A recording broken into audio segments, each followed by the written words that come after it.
Hello friends, यदि आप सहारा के पीड़ित निवेशक हैं तो यह वीडियो आपके लिए बहुत ही ज़रूरी है। जी हाँ दोस्तों, सहारा निवेशकों के संपूर्ण भुगतान के लिए एक संगठन ने पीआईएल किया है, सुप्रीम कोर्ट में पीआईएल दाखिल कर दिया है। आज के इस वीडियो में मैं बताऊंगा कि आखिर किस संगठन ने सुप्रीम कोर्ट में संपूर्ण भुगतान को लेकर पीआईएल दाखिल किया है, इसको लेकर क्या समाचार है, और साथ ही साथ इसी संगठन ने 26 फरवरी को दिल्ली के जंतर मंतर पर अनिश्चितकालीन धरना प्रदर्शन का भी कार्यक्रम बनाया है, जिसमें देश की जानी मानी एक्टिविस्ट मेधा पाटकर भी शामिल होगी।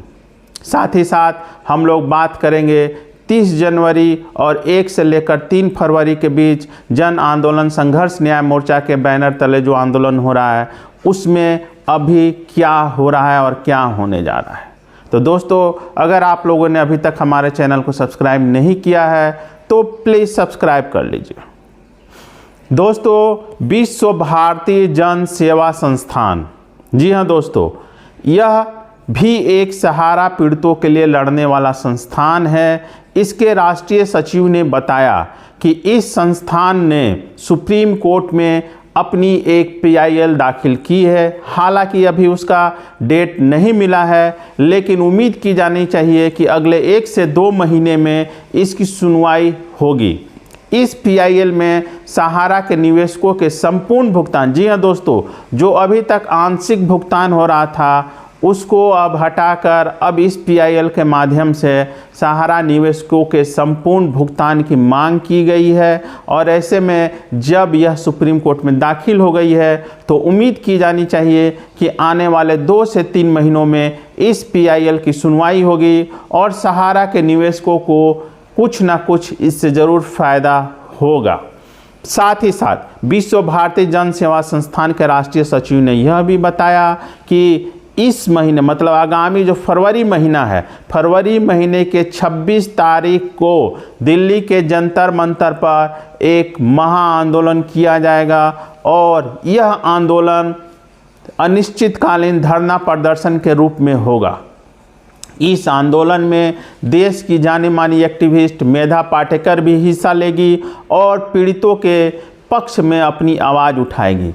उन्होंने बताया कि मेधा पाटकर के अलावा देश के अन्य दूसरे एक्टिविस्टों को भी इस आंदोलन में शामिल किए जाने का प्रयास किया जा रहा है। तो जैसा कि आप देख रहे हैं कि जन आंदोलन संघर्ष न्याय मोर्चा के बाद अब विश्व भारती सेवा संस्थान भी, जन सेवा संस्थान भी अब आंदोलन करने के मूड में आ गया है, क्योंकि अब सहारा पीड़ितों को पता चल चुका है कि पिछले 10 साल से इस देश में शासन करने वाली मोदी सरकार सिर्फ निवेशकों के साथ झूठ बोल रही है, उनके साथ छल कर रही है, उनको धोखा दे रही है। अब उन्हें सिर्फ या तो न्यायालय के द्वारा ही न्याय मिलेगा या फिर आंदोलन ही एकमात्र रास्ता बचता है। इसके अलावा सरकार ने जितने भी वादे किए हैं, चाहे पोर्टल के माध्यम से पेमेंट का वादा हो या फिर सेबी के माध्यम से, हर तरह के वादे अभी तक झूठे और खोखले साबित हुए हैं। अमित शाह के द्वारा किया गया वादा हो या फिर प्रधानमंत्री श्री मोदी जी के द्वारा किया गया वादा हो, किसी भी वादे पर यह सरकार खरी नहीं उतरी है। ऐसे में अब सहारा के पीड़ित निवेशकों को लगने लगा है कि सरकार सिर्फ गोलमोल करके इस बात को टालना चाह रही है और आगामी कुछ सालों तक भी उसका भुगतान करने का नियत साफ नहीं है, क्योंकि 29 मार्च को सुप्रीम कोर्ट ने जो 5,000 करोड़ रुपए रिलीज़ किए थे सहारा निवेशकों के भुगतान के लिए और स्पष्ट निर्देश दिया था कि इस साल, मतलब पिछले साल जो बीता 29 दिसंबर 2023 तक 5,000 करोड़ रुपए का भुगतान सहारा निवेशकों को किया जाए। लेकिन अब आप समझ सकते हैं कि 9 महीने में सिर्फ 235 करोड़ रुपए का ही भुगतान हुआ, वो भी मात्र 2 लाख लोगों को, वो भी सिर्फ 10-10 हज़ार रुपये करके। तब आप समझ सकते हैं कि सुप्रीम कोर्ट के स्पष्ट निर्देश के बाद भी सरकार ने 5,000 करोड़ में से सिर्फ 200 करोड़ का भुगतान किया। ऐसे में सरकार की नीयत कहीं ना कहीं ये साफ दिखाती है कि सरकार वो 5,000 करोड़ रुपए भी अब चूंकि वो जब्त राशि थी, अब चूंकि वो रिलीज होकर सरकार के खाते में आ चुकी है, तो सरकार कहीं ना कहीं उस 5,000 करोड़ रुपए को भी डकार लेना चाहती है। इसका अंदेशा अब सहारा के निवेशकों को हो चला है। इसी को समझते हुए अब विभिन्न संगठन जो सहारा निवेशकों के पीड़ित संगठन है, सहारा निवेशकों के द्वारा बनाए गए, पीड़ित लोगों के द्वारा बनाए गए संगठन है, वो लोग अब विभिन्न मोर्चों पर आंदोलन की तैयारी कर रहे हैं या फिर आंदोलन कर रहे हैं। साथ ही साथ ये लोग अब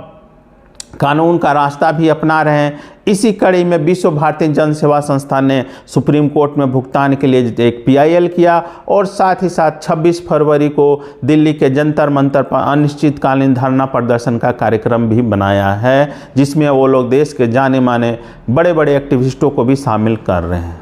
तो यह एक अपडेट थी जो विश्व भारती जन सेवा संस्थान के राष्ट्रीय सचिव ने बताया। इसके अलावा अब हम लोग बात कर लेते हैं 30 जनवरी और 1 से लेकर 3 फरवरी तक होने वाले आंदोलन को लेकर। आप लोगों को पता है कि जन आंदोलन संघर्ष न्याय मोर्चा के बैनर तले पूरे भारत में 30 जनवरी को चक्का जाम रेल रोको अभियान का आगाज हो चुका है। आप सभी सहारा निवेशकों और सभी एजेंटों से निवेदन है कि आप लोग 30 जनवरी को अपने अपने शहर में, अपने अपने जिला मुख्यालय में कलेक्टर के ऑफिस पर जाकर धरना प्रदर्शन करें, आंदोलन करें और अपनी मांगों का एक ज्ञापन जिलाधिकारी को जरूर दें। साथ ही साथ इसी आंदोलन की अगली कड़ी में